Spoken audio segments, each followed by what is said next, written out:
মহান আল্লাহ যাকে সাপোর্ট দেয়, মহান আল্লাহ যাকে দোয়া করে, আল্লাহ যাকে ভালোবাসে, এই পৃথিবীর কোনো মানুষ তার বিরোধিতা করলেও সাকসেস আসে না, সার্থকতা আসে না, সফলতা পায় না। 145 কোটি মানুষ জানে যে অযোধ্যাতে একটা রাম মন্দির তৈরি হয়েছে। আমরা কেউ মুসলমান সম্প্রদায়ের মানুষ কেউ তার বিরোধিতা করিনি। আমি যেদিন 12/12/2024 কলকাতায় আজকের দিনে এই ভিত্তি স্থাপনের কথা, বাবরি মসজিদের ভিত্তি স্থাপনের কথা বললাম, তারপরেই সঙ্গে সঙ্গে দেখলাম কিছু সংঘ পরিবার, কিছু মহারাজ সাগর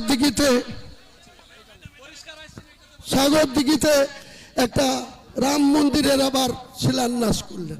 আমরা কেউ বাধা দিতে যাইনি। আজকের দিনে এখানকার একজন বিজেপির নেতা, আগে জেলা সভাপতি ছিল, এখন রাজ্য কমিটিতে আছে, সাকারাপ সরকার, তিনিও সঙ্গে সঙ্গে বললেন বহরমপুরের কোনো জায়গায় রাম মন্দির করবে।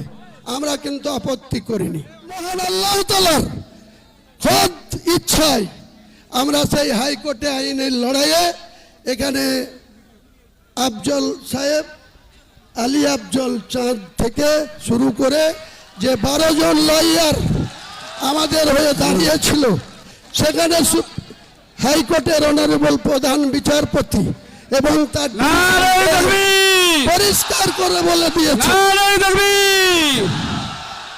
পরিষ্কার করে তিনি বলে দিয়েছেন যে হুমায়ুন কবির কোনো সংবিধান বিরোধী কথা বলেনি, সংবিধান বিরোধী কাজ করেনি।